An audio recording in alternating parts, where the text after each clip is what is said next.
Welcome back to my channel glam girl Disha. আশা করি সবাই সুস্থ আছো, ভালো আছো। আজকে অনেকদিন পর একটা ভিডিও নিয়ে চলে এসেছি। থাম্বনেল থেকে তোমরা বুঝতে পেরে গেছো কিসের ভিডিও নিয়ে চলে এসেছি। আর আমার নিউ হেয়ার স্টাইল কাট করেছি, হেয়ার কাট। তো কেমন লাগছে আমাকে কমেন্ট বক্সে অবশ্যই জানাবে। তো অনেকদিন পর আবার হেয়ার কাট করলাম, আর অনেক বড় বড় হেয়ার ছিল, সেগুলোকে কাট করে এতটা ছোট করে ফেলেছি, যার জন্য আমার ফ্রেন্ডের রিয়াকশন আমি তোমাদেরকে দেখাবো। কারণ হয়তো এই ভিডিওটা হয়তো আগেও যেতে পারে, পরেও যেতে পারে, বাট মিনি ব্লগ আমি একটা নিয়ে আসছি, তোমরা অবশ্যই চেক করতে পারো। তো খুব সুন্দর আমি হেয়ার কাটটা করেছি, আর আমার মা আমার চুল কেটে দিয়েছে খুব সুন্দর করে। তো আমার তো খুব ভালো লাগছে, তোমাদের কেমন লাগছে তোমরা অবশ্যই কমেন্ট বক্সে জানাবে।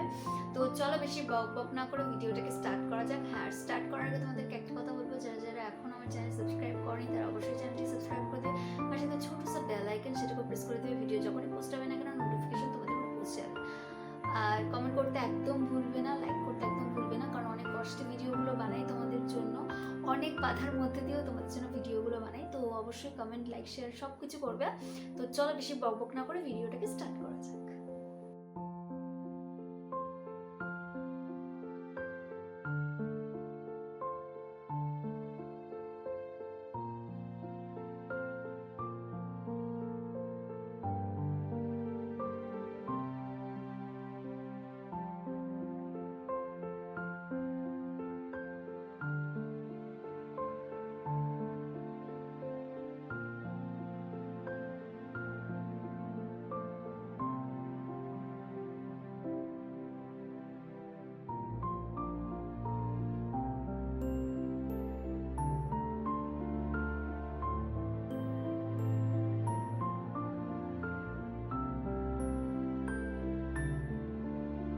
তো মানে আমার স্কিনের মতো আমার পরিস্থিতি, দাগগুলো ঠিক যেতেই যাচ্ছে না।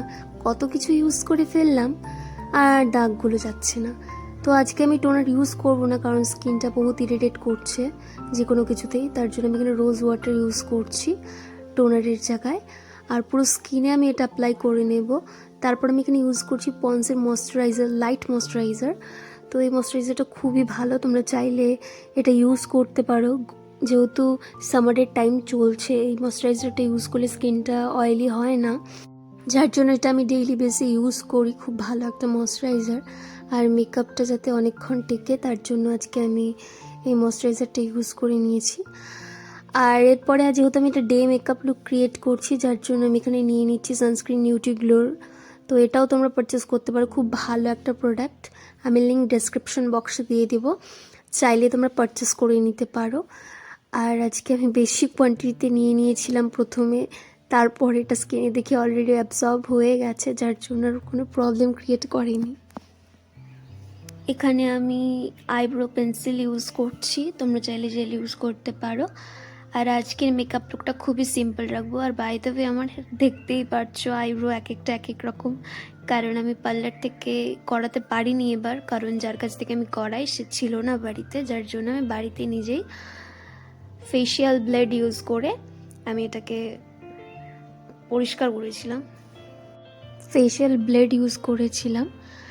আর এখানে এর জন্যই ছোটো ছোটো ছোটো ছোটো অনেকগুলো আইব্রোস হয়েছে, যার জন্য এক একটা এক এক রকম দেখতে পাচ্ছ। এবার প্ল্যান করেছি যে যতদিন না আইব্রোটা বড় হচ্ছে ততদিন আর আইব্রো প্ল্যাক করাবো না। একটু মেকআপের প্রবলেম হচ্ছিল এই আইব্রোসগুলোর জন্য, কারণ এক একটা এক এক রকমের আইব্রো, যার জন্য খুব বেশি প্রবলেম হচ্ছিল। আর এখানে আমি যেসব প্রোডাক্টগুলো ইউজ করব সেগুলো মোটামুটি কম রেঞ্জের মধ্যেই প্রোডাক্ট, তোমরা চাইলে পারচেস করতে পারো, আমি লিঙ্ক ডেসক্রিপশানে দিয়ে দেবো, চেক করতে পারো। আর এখানে আমার প্রত্যেকটা প্রোডাক্টের বয়স বলতে পারো 2 বছরের কাছাকাছি হতে চললো, যার জন্য এখানে সবগুলো শেষের দিকেই প্রায়। আর আমি জিনিস খুব যে একটা ওয়েস্ট করি তা না, যার জন্য এখনও কিনছি না, এটা শেষ হলে পরেই আমি কিনবো। এখানে আমি লুজ পাউডার ইউজ করে নিচ্ছি, আর আজকে মেকআপটা একটু ডার্ক রাখার চেষ্টা করব। যেই লুকটা আমি ক্রিয়েট করতে চাচ্ছি ঠিক তেমনই লুকটা আমি ক্রিয়েট করব, যার জন্য একটু ডার্ক কালার দরকার, আর প্রত্যেকটা কালার নিউডের মধ্যে দরকার। আর এখানে আমি ভালো করে হালকা হাতে ব্লেন্ড করে নেব। আর এর পাশাপাশি আমি তোমাদের সাথে একটা গল্পও শেয়ার করে নিচ্ছি। আমার লাইফের সাথে কিছু ঘটনা ঘটেছে, যে ঘটনাগুলো আমি তোমাদেরকে শেয়ার করতে চাই, কারণ আমার মতো অনেকে আছো যারা ডিপ্রেশনের মধ্যে দিয়ে যাচ্ছ, হয়তো ভুলভাল ডিসিশনও নিতে পারো, কারণ আমি নিজে বুঝতে পারছি বিষয়গুলো। একটা বাজে সময় কাটিয়ে এসেছি, বর্তমানে খুব ভালো আছি, খুবই ভালো আছি। তো সেই ঘটনাগুলো আমি তোমাদের সাথে এখন শেয়ার করব। বলেছিলাম তোমাদের অনেক দিন আগে যে আমি তোমাদেরকে একটা ঘটনা শেয়ার করব, সেই ঘটনাটা শেয়ার করার সুযোগ পাচ্ছিলাম না, কারণ মন খুব একটা যে ভালো থাকে তা না, কিন্তু দিন দিন নিজেকে কন্ট্রোল করার চেষ্টা করছি, ইমোশনাল অতটা হচ্ছি না, যার জন্য ডিপ্রেশন থেকে বেরিয়ে উঠতে পারছি। তো সেই ঘটনাগুলো তোমাদেরকে আমি শেয়ার করব আজকে। দেখতে থাকো মেকআপটা, আর অবশ্যই লাইক কমেন্ট শেয়ার করবে, একদম ভুলবে না, কারণ অনেক কষ্টে ভিডিওগুলো বানাই তোমাদেরকে দেখাবো বলে। তো আজকে আমি যেসব প্রোডাক্টগুলো ইউজ করছি সব আমি তোমাদেরকে দেখিয়ে দিচ্ছি, আর লিঙ্ক আমি সব কিছু ডিসক্রিপশানে দিয়ে দেবো, চেক করে নিতে পারো। আর যারা এখনও সাবস্ক্রাইব করোনি অবশ্যই চ্যানেলটিকে সাবস্ক্রাইব করে নাও, পাশে থাকা ছোটো সা বেল আইকন আছে ওটাকেও প্রেস করে দিও, ভিডিও যখনই পোস্ট হবে না কোনো নোটিফিকেশান তোমাদের ফোনে পৌঁছে যাবে। এবার বেসিক্যালি যে সমস্যার মধ্যে দিয়ে যাচ্ছিলাম তার মধ্যে সবথেকে বড় সমস্যা ছিল সেই সময়ে নোটস না পাওয়ার সমস্যা। এক্সাম সামনে ছিল, কিছু পড়া হয়নি। তারপর ভাবলাম মাসির বাড়িতে যেহেতু গৃহপ্রবেশ আছে সেখানে অ্যাটেন্ড করে এসে সেখান থেকে ম্যানেজ করে নেব, দুটো একসাথে পড়েও নেব। আর মাসির বাড়িটা মাসি আমাকে আগে যেতে বলেছিল, কারণ মাসি ভাড়া বাড়িতে থাকতো বাড়ি করার টাইমে, তো বলেছিল যে মাসির বাড়িতে গিয়ে সব কিছু সেট করে দেওয়ার জন্য, যার জন্য আমি দিদার সাথে আগেই চলে গেছিলাম। আর যেহেতু রাসের মেলার টাইম চলছিল, প্রত্যেক বছর রাসের মেলাতে যাই, গত কয়েক বছর ধরে যেহেতু যাচ্ছি, তো এবারও খুব ইচ্ছা ছিল যাওয়ার, যার জন্য আমি বাড়ির থেকে 21শে নভেম্বর হবে সেদিন রাত্রে আমি বেরিয়েছিলাম, সোমবার ছিল, আমার এখনও মনে আছে। তো সেদিন বেরিয়েছিলাম, সেদিন ভাবতে পারিনি একটা মুহূর্তে যে নেক্সট টাইম যখন আসবো বাড়িতে তখন আমরা 4 জন যেমন ছিলাম ফ্যামিলিতে, সেই 4 জনের মধ্যে থেকে একজন সারা জীবনের নামে চলে যাবে, এমন কিছু ভাবনা চিন্তায় ছিলাম না। জেনারেলি আমি কোথাও গেলে পরে আমার দাদা আগের থেকেই জানে যে আমি যাচ্ছি, বা ও জানে, কারণ আমি বাড়িতে না থাকলে পরে ও আমাকে কতক্ষণে বাড়িতে নিয়ে আসবে ফোন করে করে জ্বালিয়ে মারে। তার মধ্যে থেকে হয়তো কয়েকদিন কিছু কারণে বুঝতে পারিনি, কিন্তু একদিন শুনেছিলাম ফোনে ও কারোর সাথে একটা কথা বলছিল, আর অপর পাশে যে মেয়েটি ছিল সে বলছে যে বাড়িতে কারোর সাথে কথা বলতে না, তাই হয়তো আমাদের সাথে সম্পর্কটা অতটা ভালো, পরিস্থিতিটাও খারাপ হয়ে গেছিল। তারপর কী হয়েছে না হয়েছে কিছু জানি, লাস্ট ওর সাথে আমার রাত্রে কথা হয় রবিবার। ওর ফ্রেন্ডের শরীর ভালো ছিল না বলে ও আমাকে রাত্রি 3:30টার দিকে ওর ফ্রেন্ডকে ওষুধ দিতে যাবে বলে আমার থেকে ওষুধ নিয়ে গেল। তারপর আর কথা হয়নি। সোমবার যেহেতু আমি কলেজে চলে গেছিলাম, কলেজ থেকে এসে তাড়াতাড়ি করে খেয়ে রেডি হয়ে আবার কোচবিহারের উদ্দেশ্যে বেরিয়ে পড়েছিলাম। তারপর সোমবার রাত্রে আমাকে ফোন করে বলে যে আমি কোথায়। আমি বললাম আমি কোচবিহারে এসেছি। তখন আমাকে বলে আমাকে একবার তো বললি না, বলে ফোনটা কেটে দিল। তারপর বিষয়টা তখনও বুঝিনি, বা বিষয়টা তখন এমন ছিল না, আর ভাবার কথাও না, কারণ ও একটা নর্মাল মানুষ যেমন টাইপের চলতে থাকে তেমনই করেছিল, আর বিহেভিয়ার্স তেমন কোনো পরিবর্তন ছিল না, কারণ আমি শুনেছি সবার কাছে। আমি যেহেতু 2-3 দিন ছিলাম না এখানে, পরের দিনও কোচবিহারে গিয়েছিল রাসের মেলা দেখতে, তো আমাদের সাথে তেমনভাবে যোগাযোগ হয়নি, ও বন্ধুদের সাথে গিয়েছিল শুনেছিলাম। তারপর 24 তারিখ ডিউটি করে এসে বাড়িতে ফ্রেশ হয়ে মেলার উদ্দেশ্যে বেরোনোর আগে স্টোরে একবার গিয়েছিল, বন্ধুদের সাথে চা খেয়েছে, খাওয়া দাওয়া করেছে শুনেছি যতটা। তারপর বাড়িতে এসে মাকে রুমের চাবি দিয়ে ও বেরিয়ে পড়েছিল কোচবিহার। আই থিঙ্ক গিয়েছিল আধা ঘন্টা, শুনেছি যতটা ততটাই বলছি তোমাদেরকে, আধা ঘন্টার নামে বাইরে গেছিল। তারপরে 1.25 ঘন্টা নাগাদ বাড়িতে ফেরে, তেমন যেমন নর্মাল মানুষ থাকে তেমনই ও প্রত্যেকদিন যা করে তাই তেমনই চলে এসেছিল। যেহেতু ওর পরের দিন সকালবেলা ডিউটি থাকে 7টার থেকে, যার জন্য তাড়াতাড়ি খেয়ে ঘুমিয়ে পড়ে। আর ওর একটা সবথেকে বাজে অভ্যাস ছিল যে ও ঘুমানোর টাইমে ফোন দেখতে দেখতে ঘুমিয়ে পড়তো। আর মারা যেহেতু সামনের ঘরে থাকতো, আর ও যেই ঘরে ছিল কয়েকদিন একদম ভেতর সাইডে একটা রুমে ছিল।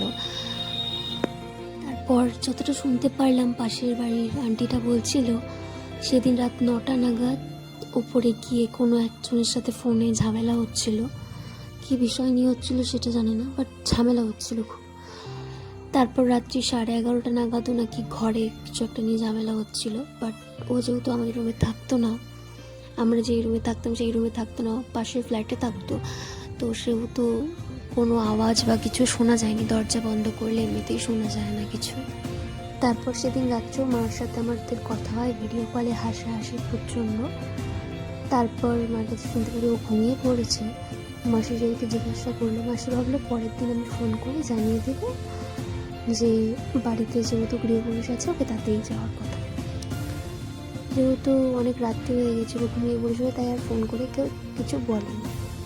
পরের দিন যখন আমরা এতটা কিছু বুঝতে পারিনি, আমরা রাত্রিবেলা ভাই অন্য সব যেহেতু একসাথে ছিলাম, তো একটু আড্ডা দিয়ে রাত্রিবেলা যখন ঘুমিয়ে পড়ি, ঘুমের থেকে উঠে মানে এমন কিছু হবে ভাবতে পারিনি। সকালবেলা বাবা আমার ফোনে অনেক কল করেছিল, আর আমার একটা অভ্যাস হয়ে গেছে বাজে, যেহেতু আমি রাত্রে ফোন সাইলেন্ট করে ঘুমাই, তো ফোন আসলে সকালে বোঝা যায় না।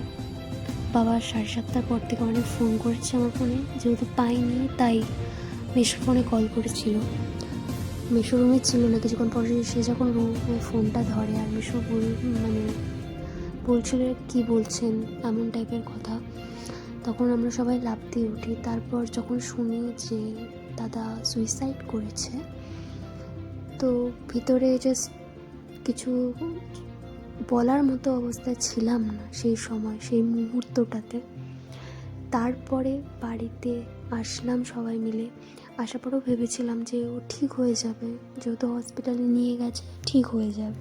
এমন কিছু ভাবিনি যে ও আর থাকবে না, কারণ ওর সাথে আমার বন্ডিংটা শুধুমাত্র ভাই বোনের মতো বন্ডিং না, ও আমার গার্জিয়ানও বলতে পারো, কারণ সব কিছু আবদার সবসময় ওর কাছেই থাকতো। কারণ ওর ব্যাপারটাই অন্যরকম ছিল, শুধুমাত্র ভাই বোনের মতো নয়, as a friend, as a guardian.